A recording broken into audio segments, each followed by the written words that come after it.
Hello everyone and welcome back to Let's Play with Leo Robes.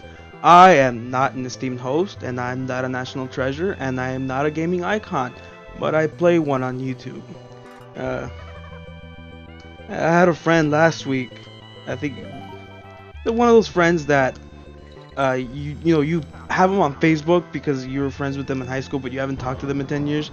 This dude messages me on Facebook. He goes, "Hey man, I'm watching your videos.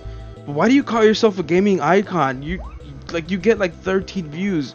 And look, number one, I was like, "Thanks for watching. I really appreciate your support." But number two, I'm like, "Dude, you are so astute and you are so aware of everything. I think you deserve a round of applause." I mean, come on, man. I know. I'm just trying to hype myself up. Thanks for being a jerk. But yep, here I am. Uh, this is one last level before the final, or the pretend final boss of Donkey Kong Country 2. And this is, I think this is the perfect, like, I guess it's like a mini boss before the actual boss. This is basically going to be a race to the finish, to the last boss of the game. You'll see what I mean in a bit. Damn. Come on, Dixie. This is one of those levels it's not hard. It's hard, but it's challenging in a way that it's not frustratingly hard. This is actually challenging. Alright, here we go. Time for the race. And the thing about this level is it's not hard because the guy that you're racing, I guess like the evil Squawks, or I think his name is Screech, he's not that fast.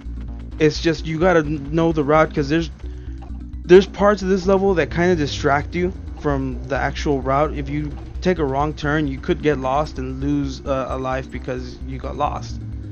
But there's plenty of stuff that distracts you. Like you basically the rule you're supposed to go by here is just follow the banana trail. If you go anywhere other than the banana trail, you're probably gonna end up going in circles, or you're just gonna get lost and you're gonna lose. But this level isn't not that hard. It's just I always have a hard time with this level because of the thorns. I hate this part. Here we go. Or if you can't control squawks correctly. Okay, let's try this again. Last week, I talked about Wonder Woman and Guardians of the Galaxy and how they're both really, really good and how you should both watch them. And you know, I was just kind of rambling last week, so I'm just gonna go ahead and just continue to ramble about movies. And one movie that I watched this past week, after work, was Batman vs Superman. And what a controversial movie that was. You think Man of Steel was controversial? I mean, Man of Steel is one of those movies that you either hated it or you loved it. And I was one of the few that actually loved it because it kind of showed Superman in a way. Cause I kind of hate Superman. I have a beef with Superman because he's like one of those goody two shoes characters that can not do anything wrong. He's super strong. He's just kind of like a boring character. But Man of Steel kind of put him in a dilemma, like, okay, what if this was a Superman that lived in this world, in our world? This, because we are super cynical, and we are super, there we go, past it. We're like really cynical, and we're negative as fuck. And Man of Steel, or Man of Steel versions of Superman, you kind of get the feeling that he's, I guess, wants to be that way. He wants to be positive and he wants to be, but he can't because of the world we live in, and we're super like suspicious of everything nowadays. And I think that plays right into the hands of, okay, like, how can we, oh hey look, they're beating the shit out of Donkey Kong. I'll get right back to that in a minute. Let's play this final boss.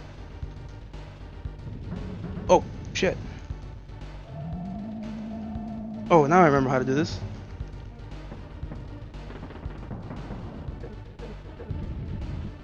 This is actually kind of a fun boss battle. Now that I remember.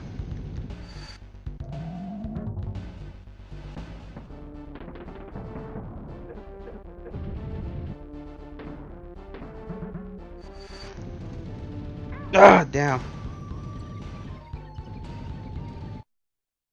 This might actually be a short video if I can beat Captain K real quick enough.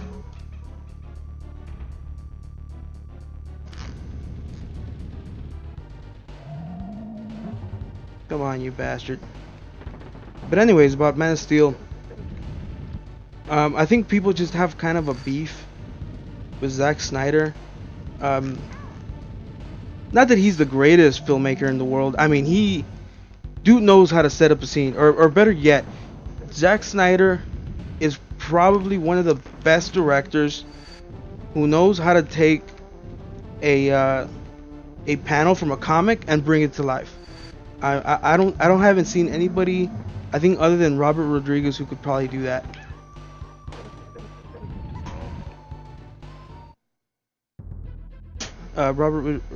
Zack Snyder. Zack Snyder's problem is the pacing in his movies is all over the place. This brings me back to Batman vs Superman. There's several scenes where it's just like they don't fit together. Oh, God, it's really hard to concentrate talking about movies and playing this game. Like I remember watching this movie and thinking, God damn, I could probably edit this movie a lot better than what it's edited, and it'll probably make it better. I guess one example I could bring up, I think there's a scene oh shit, where I think Lois Lane, like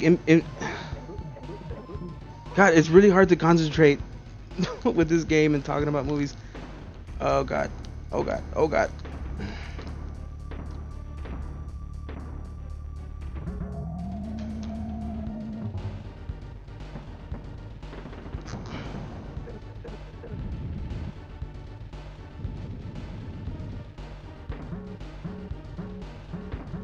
Oh shit. Oh shit. Oh shit. Come on.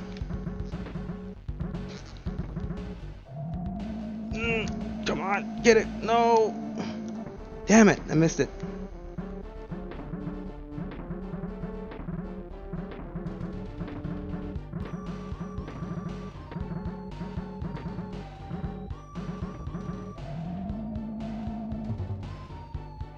Anyways, like there's a scene where Lois Lane, I can't remember if it's the scene where she goes and talks to that one Colonel guy, and it's in between scenes where I think it's the party with Clark Kent and Superman where they meet each other, and I'm just like, how do those scenes connect? That scene doesn't make any sense within the context of what you're trying to show us. And there's a lot of examples of that in Snyder's movies. The main problem though with Batman vs Superman is that the writing fucking sucks, and that's not Zack Snyder's fault. That's fucking David S. Goyer, one of the worst comic book movie scriptwriters of all time. This dude talks about like, oh shit, this shit is invisible.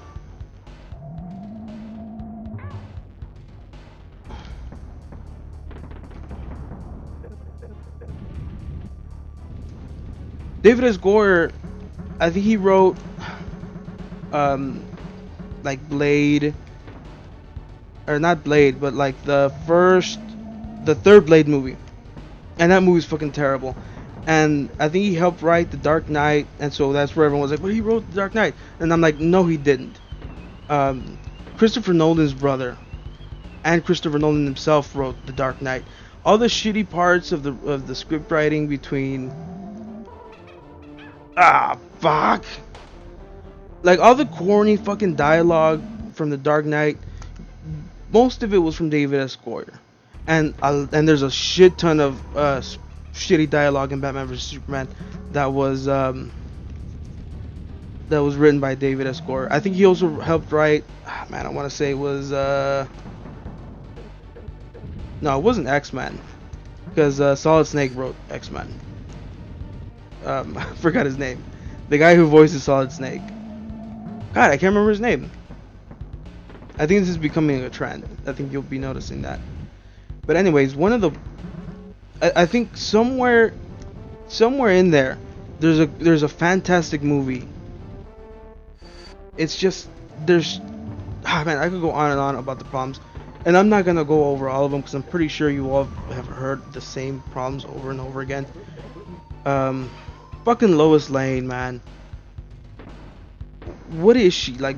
The whole movie, she's just somebody for Superman to save.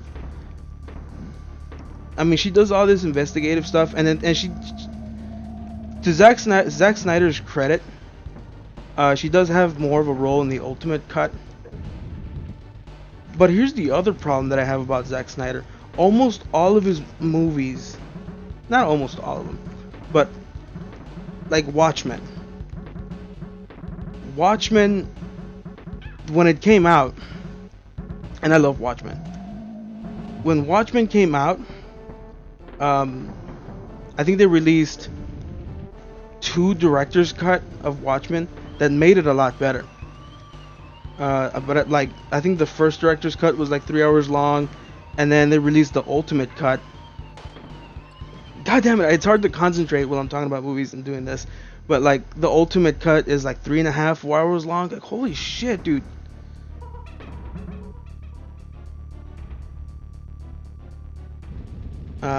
But I'm rambling again already.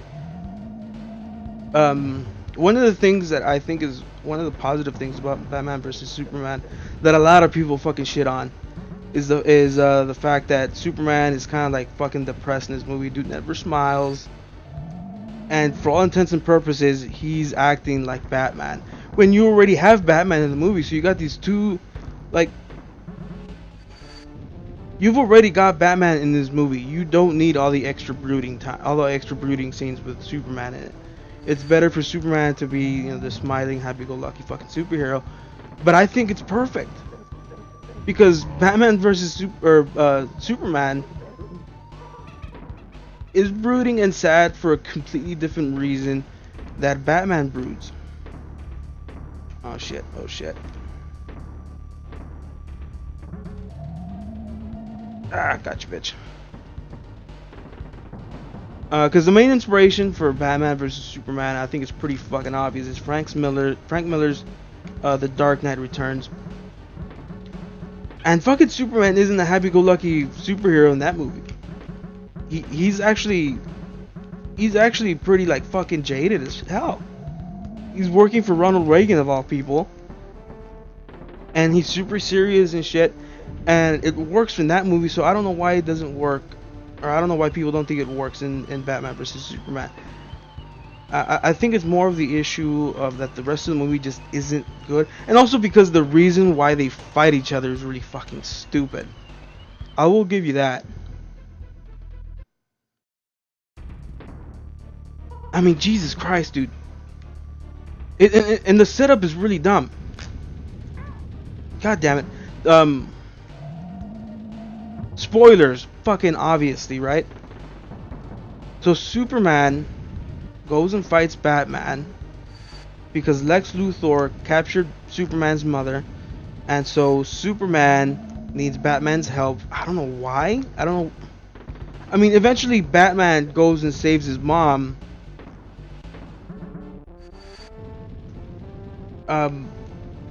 But Batman is what he is, but he's still just human, right? So why, I mean, you watch that whole scene where Batman goes in there and kicks everybody's ass and saves his mom, but why couldn't have Superman have done that? I mean, I didn't get that. And then like the whole time, Superman, he goes to Batman, right? And he's gonna go ask him for his help.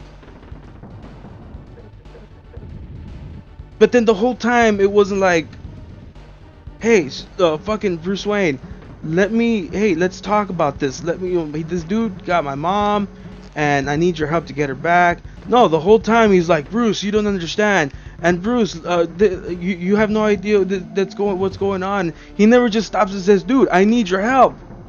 My mom, come on, bro. Her name is Martha. Why did you say that name?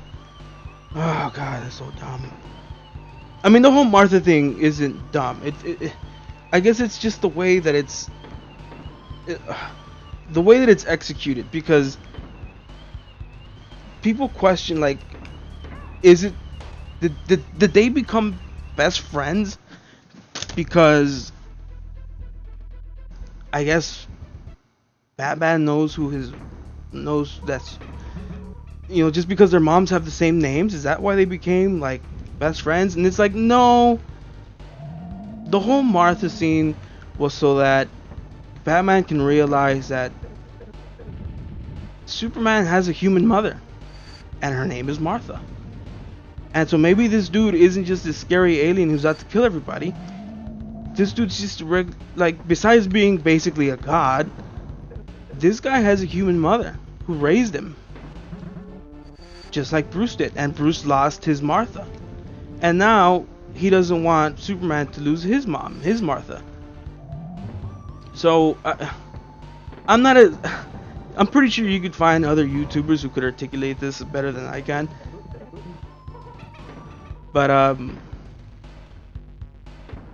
shit.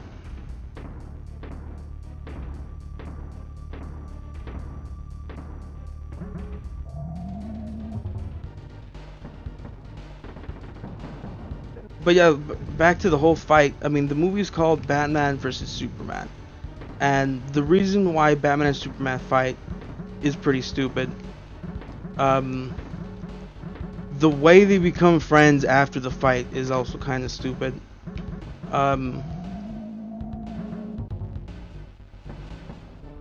I'm pretty sure. I don't know if people anticipated it or not, but I was pretty sure that they were gonna end up becoming friends in the end. I mean, the fucking subtitle of the movie is called Dawn of Justice, right? So eventually they're gonna have to become buddies or something. The thing that bothers me the most is the fact that I think it was the second or third trailer that they released for Batman vs Superman, and right at the end of the trailer they show Doomsday, and I'm like, why the fuck would you do that? Why would you show that Doomsday is gonna be the actual, like, final enemy?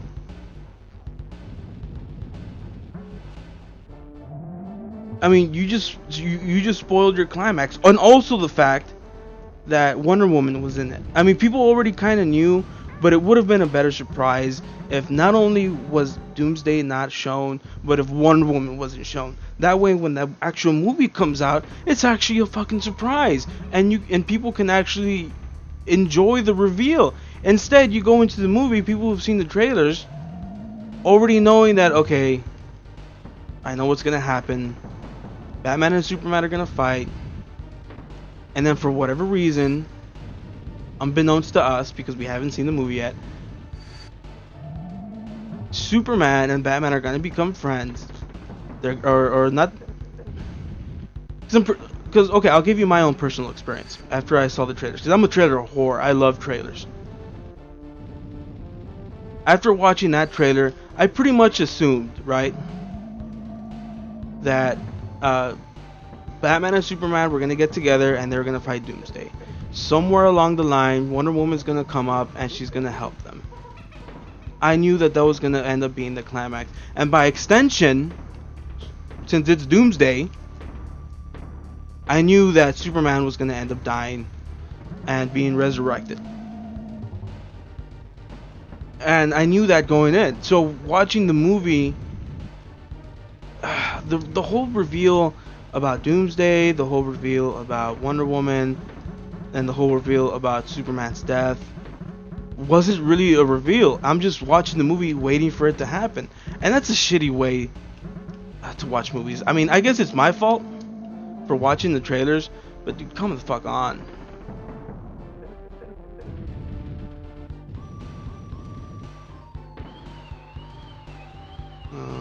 Okay.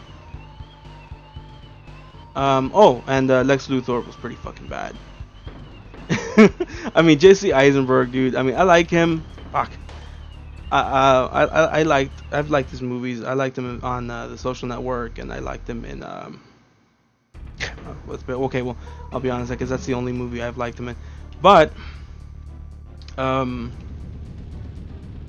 I just fucking hated the way. I guess his version of Lex Luthor. I fucking hated it. I mean, Jesus Christ, man. I think Nostalgia Critic did a pretty good video. Um, I think where I guess he reviews the movies by kind of like him and his friends kind of act out the scenes in movies, and I think as he's doing the scenes and he's going through the movie, like Lex Luthor, like little by little throughout the movie, it starts becoming like the Joker, because that's basically how he was acting. He wasn't portraying Lex Luthor. He was basically portraying Lex Luthor's descent into Jokerism, I guess. I mean, Jesus Christ, man. The dude was basically the Joker. And that's not the Lex Luthor that anybody wanted. I mean, I know that at the beginning, when Lex Luthor was first introduced in the comics, he wasn't the bald, calculating, conniving motherfucker that we know him. He was that red-headed, nerdy fucking businessman. But just because that was his origin doesn't mean that when you put it on film that it's gonna be any good. I wanted when Batman vs Superman was first announced, and I knew that Lex Luthor was gonna be in it. I know Bryan Cranston himself was like, if you casting me is totally like uninspired. You should really cast somebody that nobody is expecting. And so when they cast Jesse Eisenberg, I was just kind of like, huh? You know, kind of scratching my head. But I didn't want to bash it. And I didn't want to bash it because the last time I bashed a casting in a DC movie was when they cast Heath Ledger as the Joker, and he fucking killed it. So I didn't want to criticize the fact that Jesse Eisenberg was cast as Lex Luthor, but in that same breath, I didn't want him to like the oh my god, I can't even. Okay, I'm a huge fan of back in the 90s the Batman animated series, and then Superman the animated series, and then like fucking shit. And then that Lex Luthor that came out in that show. Oh shit. Jump! Jump, Diddy. Uh-oh.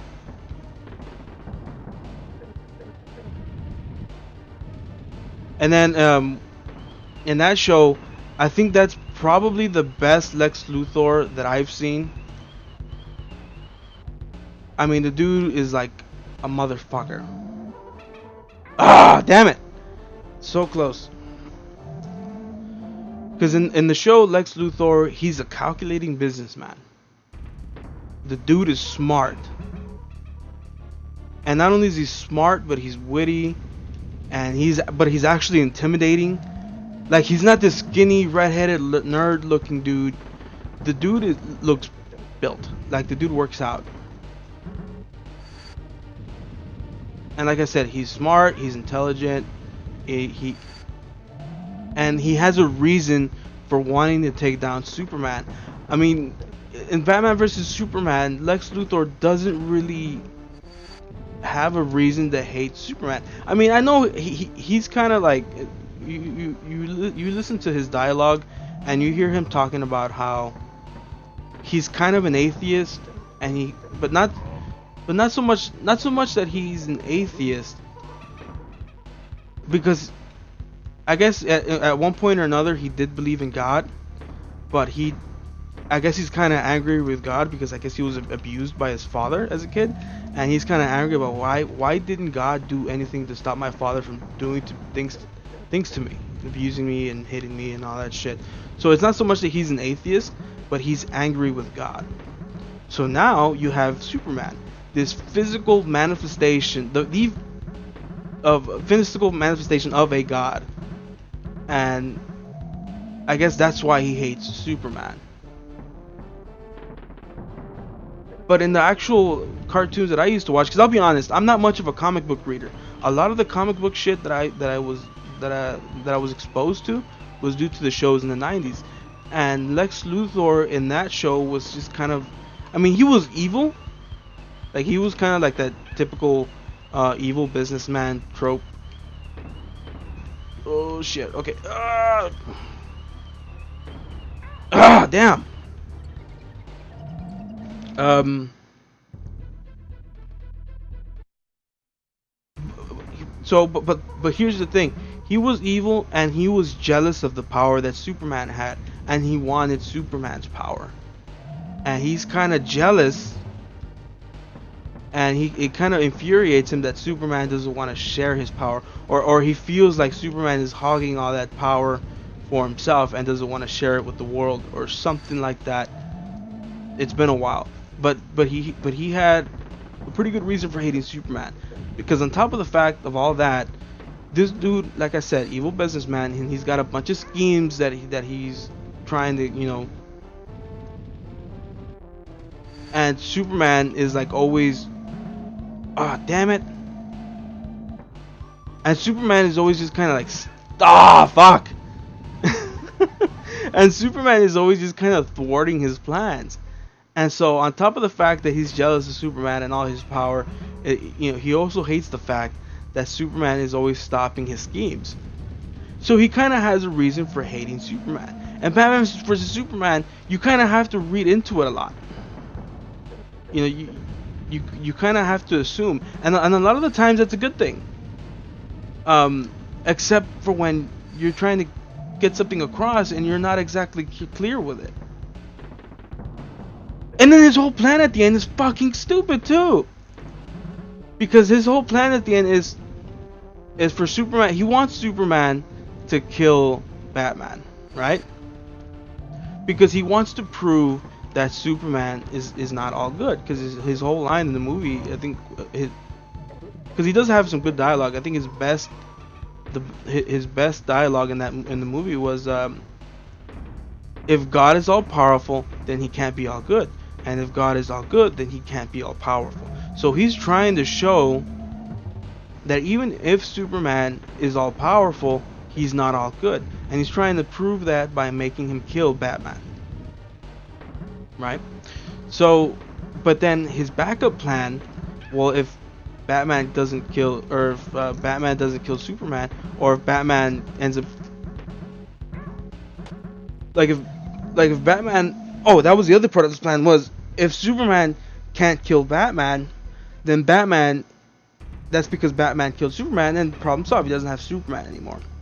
But even before he knows that Batman killed Superman or not, he still created Doomsday, as a backup plan.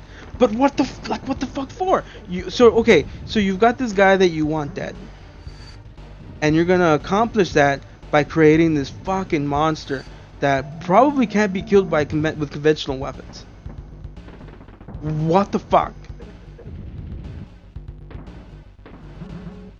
That doesn't make any fucking sense.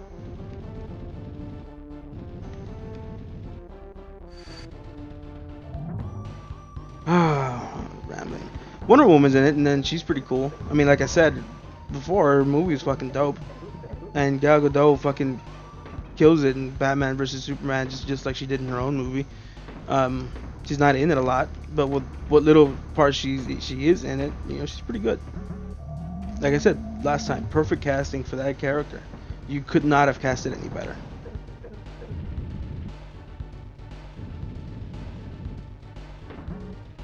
Okay, now I think I'm gonna concentrate on this boss battle right now, because I keep getting killed and I do not want to game over.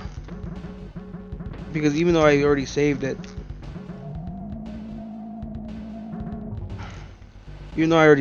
I really do not feel like starting over. Oh shit.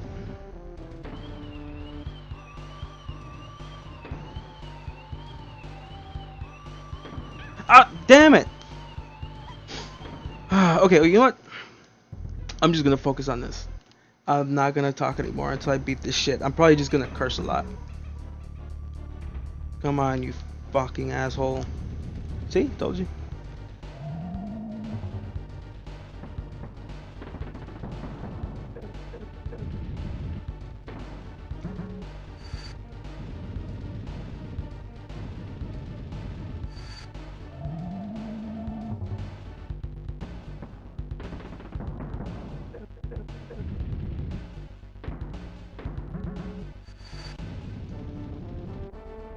Oh hey, new Black Panther trailer came out yesterday, which is pretty good.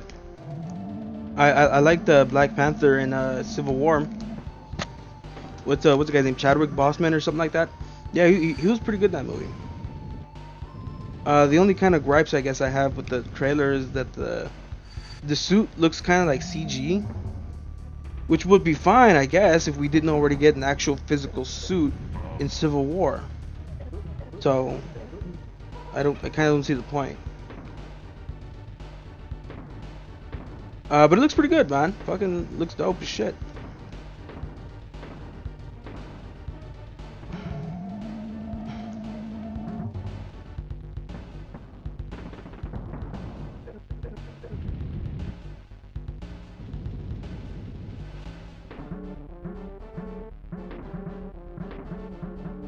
And E3's around the corner, so I'm pretty excited about that. Actually, I'm looking forward to a few announcements at that show. I want to see more. I want to see some news on that Final Fantasy VII remake. I want to see some news on Kingdom Hearts 3 because there's been like a lot of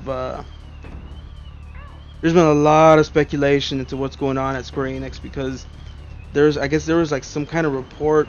Damn it. There was like some kind of report where I guess Square Enix like hired a shit ton of developers, or they're like on a hiring spree or something like that, and so a lot of people kind of took that as like development's going really really bad, so they need a lot more help or something like that. I really don't understand it, but hey man, if Square Enix is hiring more developers for Final Fantasy VII Remake, my reaction to that is fucking yes, because they do need a shit ton of more developers.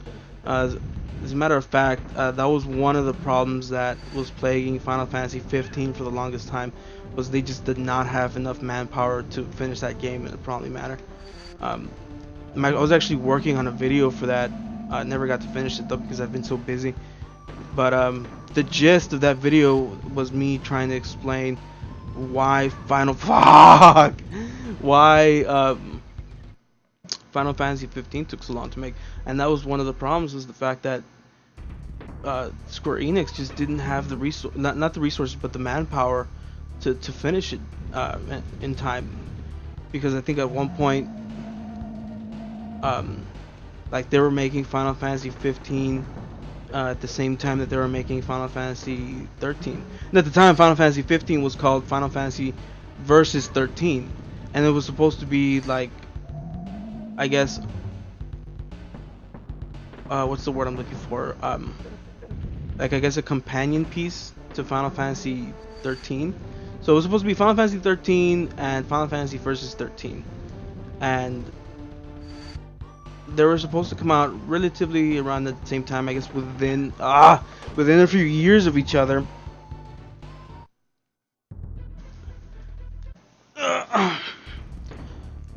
But you know, Final Fantasy 13 was taking forever to get done, so they got like a shit ton of developers that were working on Versus 13, and they just moved them over to 13 so they could finish it, and even then it still took a long ass time. And then Final Fantasy 14 ended up bombing, so they needed to like fix it from the ground up, and once again they took people and resources from the team for Versus 13 and moved it over to Final Fantasy 14. And I know that's the simplified version, but just incidents like that just kept happening, where they just did not have enough people. Oh, that was close. So yeah, I want some news on those two games. I want some news on the new God of War, because I'm a huge God of War fan. I love God of War. I think Kratos is, you know, super interesting character. I mean, you would think that he's not, because all he does is scream, you know, God, fuck, you know. Okay, that was a terrible fucking Kratos impression. But you know, like, Zeus, Ares, ah! People just kind of see that as Kratos' character, but it's really not, dude. I mean, this guy was basically like a super ambitious general who also happened to be a family man, and he ended up sacrificing his family for the, you know, for, I guess, for his military career.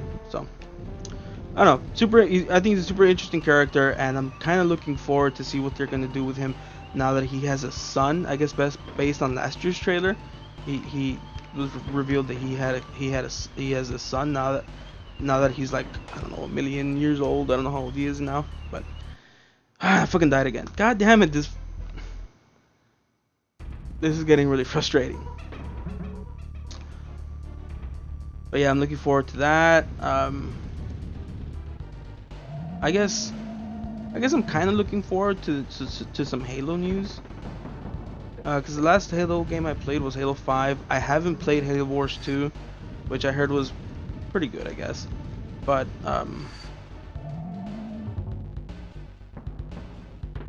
I just Halo 5 just kind of pissed me off, man. It kind of turned me off to the Halo franchise. Damn it. And I swear to God, the whole advertisement campaign for Halo 5 it was like super like false advertisement. I was just super disappointed, because the whole advertisement it's kind of like Batman vs Superman in a way, because the whole time you're kind of hoping to have this big climactic battle between Agent Locke and Master Chief. And like, once again, spoilers for Halo 5 before I go into this. But the whole advertisement campaign was, okay, Master Chief has gone rogue, so now we're gonna play as Agent Locke to help bring Master Chief back into the fold, right? And so I'm thinking like, wow, that's super interesting. Now, all these years that you've been playing as Master Chief, now you're gonna be playing as a Spartan called Agent Locke, and you're gonna be hunting Master Chief down.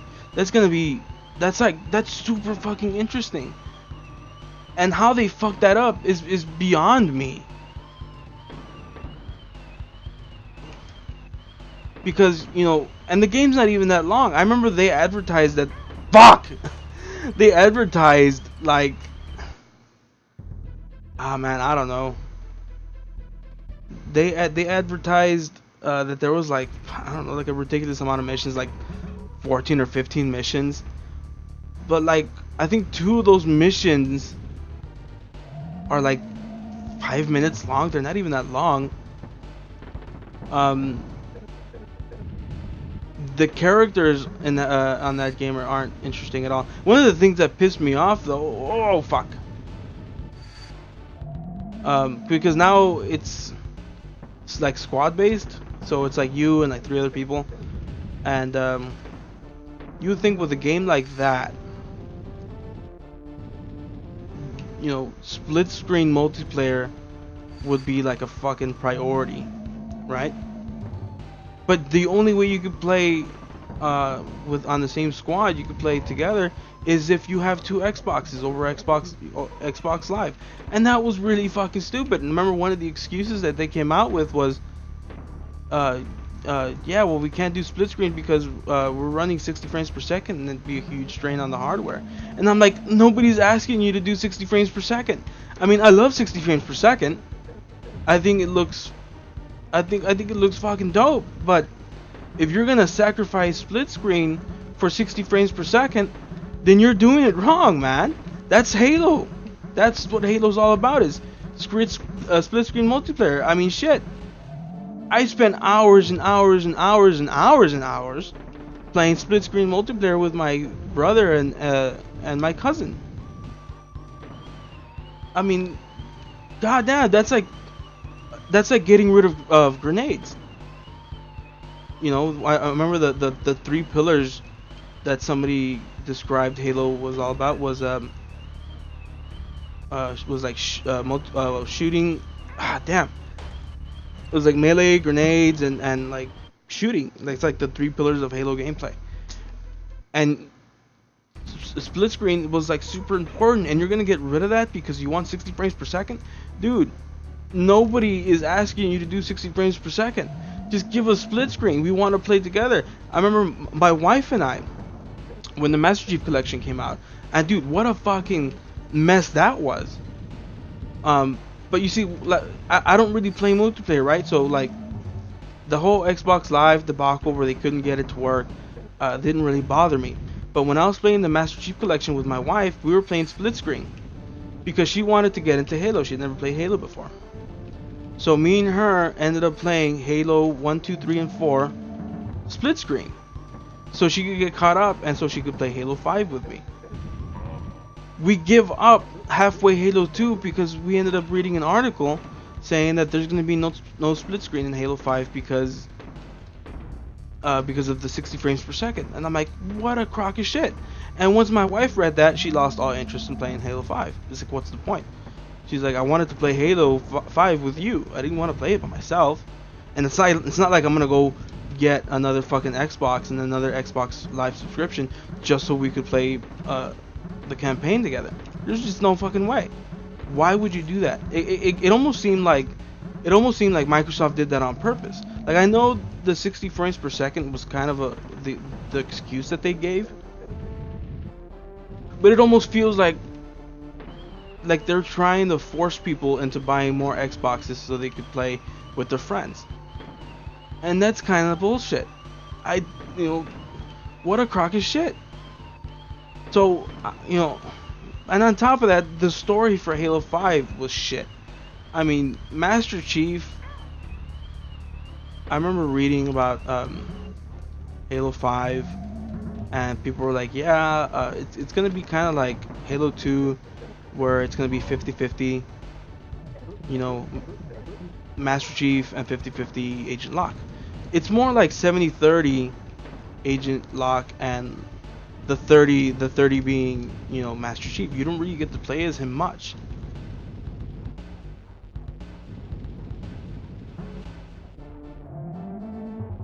You don't really get to play as Master Chief that much, and Agent Locke is really not that fucking interesting of a character. I didn't like him. What would have been cool was if we damn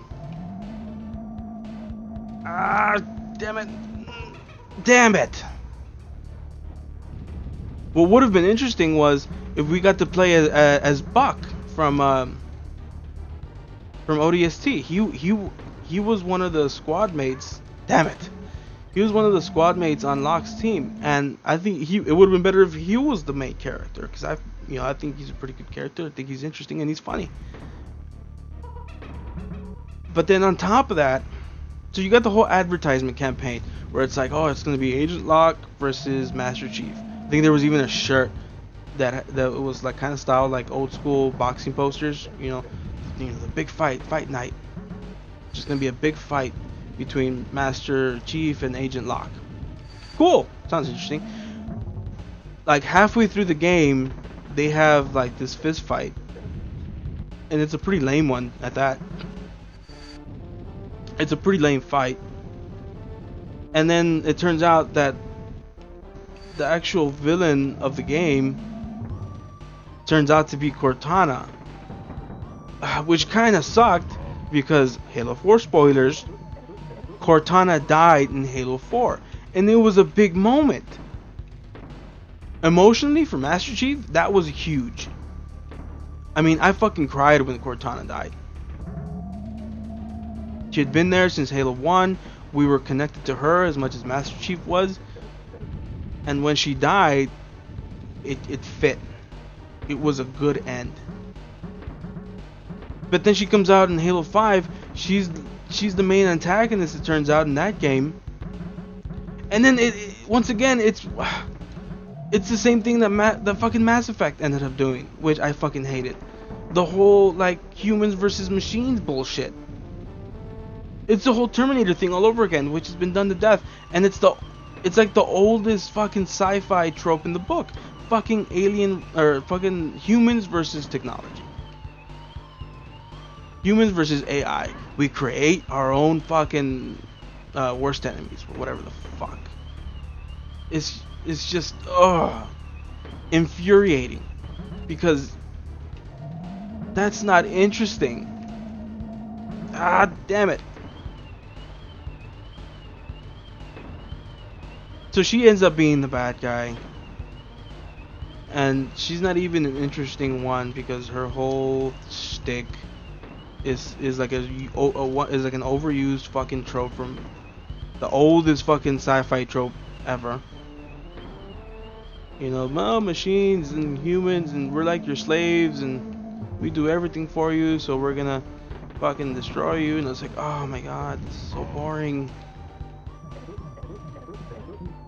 So Halo 5 just kind of turned me off on the Halo franchise, but I want to see what's gonna happen, what they announce next. You know, if it's interesting and if it's good, if it could get me back into Halo, then what the hell, you know, I'm all for it.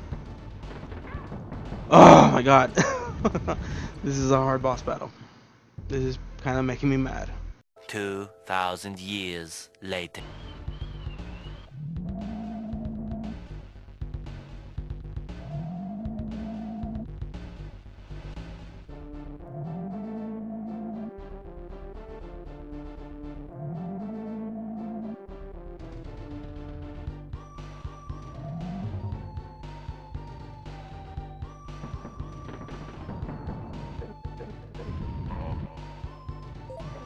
Oh my god, I finally beat him.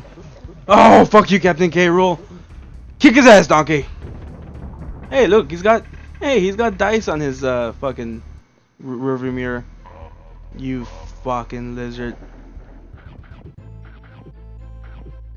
Oh, well, that took a while.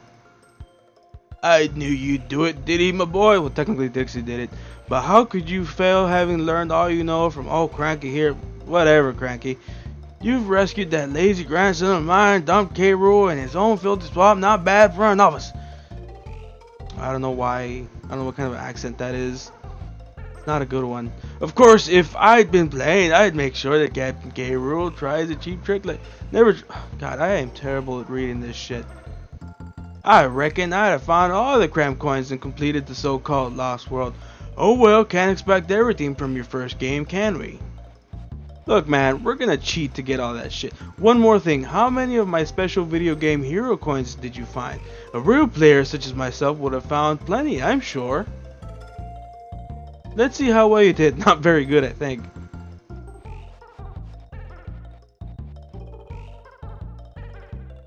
Anytime now, Cranky. Yep. Yep. Didn't do very good.